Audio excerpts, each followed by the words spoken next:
بعد آپ کسی بھی چیز کی پلاننگ کرتے ہیں تو اس کے ڈوز اینڈ ڈونٹس دیکھ لیتے ہیں. اس سے آپ کو یہ اندازہ ہو سکتا ہے کہ آپ نے کیا چیز کرنی ہے اور کیا چیز نہیں کرنی, جس کے بعد آپ اس چیز کو اچھے طریقے سے انجام دے سکتے ہیں.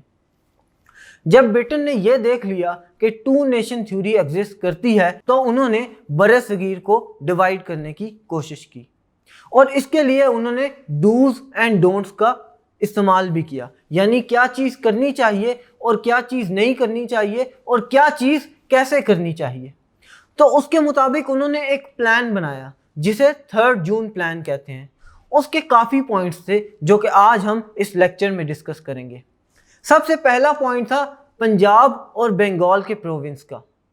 اس میں لکھا گیا تھا کہ the provincial legislative assemblies of Punjab and Bengal were to meet in 2 groups. اس کے 2 گروپس بنائے جائیں گے, ایک تو مسلم میجورٹی کے علاقے اور دوسرا نان مسلم میجورٹی والے علاقے. ان 2 گروپس میں اس کو تقسیم کیا جائے گا اور ان کو یہ اختیار دے دیا جائے گا کہ وہ اس چیز کی پارٹیشن چاہتے بھی ہیں یا نہیں. دوسرا پوائنٹ جو تھا وہ NWFP کے لیے تھا. اس میں انہوں نے یہ لکھا تھا کہ a referendum would be held in the NWFP to ascertain whether they wish to join Pakistan or India. یعنی NWFP میں ایک ریفرینڈم کروایا جائے گا اور وہاں کے لوگوں سے اس طرح پتہ لگوا لیا جا سکے گا کہ وہ انڈیا کو جوائن کرنا چاہتے ہیں یا پاکستان کے بعد. یہ بات بعد میں طے کی جائے گی کہ وہاں پہ جو ٹرائبل ایریاز ہیں ان کے ساتھ کس طرح کا سلوک کیا جائے یا کیا پروسیجر بنایا جائے جس کے تھرو وہ چل سکے. یہ بات تب ہوگی جب پارٹیشن میں وہ کسی کے ساتھ چلے جائیں گے اور جو وہاں پہ گورنمنٹ فارم کرے گا وہی چیز کو آگے لے کے چلے گا. ان کا تیسرا پوائنٹ تھا سندھ, کہ سندھ کے ساتھ کیا کیا جا سکے. Sindh assembly would decide the future state of the province through the majority of vote. It would be decided whether the province wished to join Pakistan or India. لیکن اس میں ایک بات یہ رکھی گئی کہ یورپین ممبرز جو سندھ اسمبلی میں ہیں وہ وہاں پر ووٹ نہیں دے سکیں گے اور صرف لوکلز جو کہ بر صغیر سے مسلمان اور ہندو جو تعلق رکھتے ہیں صرف وہی ووٹ دے سکیں گے. چوتھی بات آئی بلوچستان کی.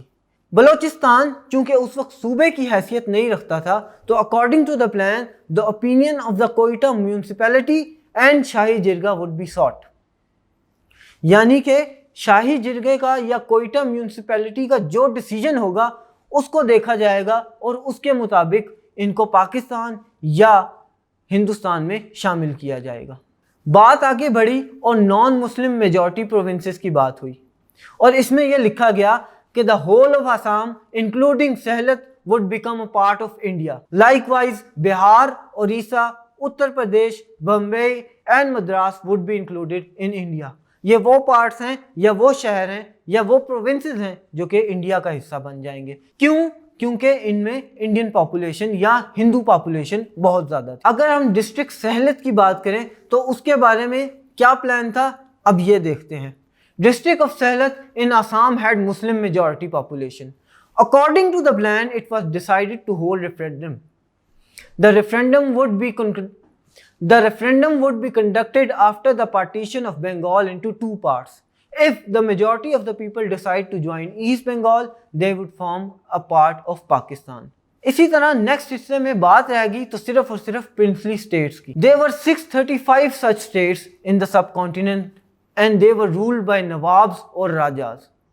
اس میں کچھ امپورٹنٹ اسٹیٹ بھی تھی جن میں جموں اینڈ کشمیر, حیدرآباد, دکن, جوناگڑھ کی اور بہاولپور کی ریاستیں شامل ہیں. ان کو یہ اختیار دیا گیا تھا کہ یا یہ مسلمانوں کی حکومت یعنی پاکستان کے ساتھ جا سکے یا یہ ہندوؤں کی حکومت یعنی انڈیا کی طرف جا سکے.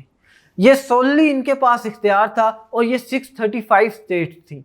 انہوں نے جو کچھ چوز کیا اور اس 3 جون کے پلان کو جس طرح امپلیمنٹ کروایا گیا یہ ہم دیکھیں گے نیکسٹ ویڈیو لیکچر میں.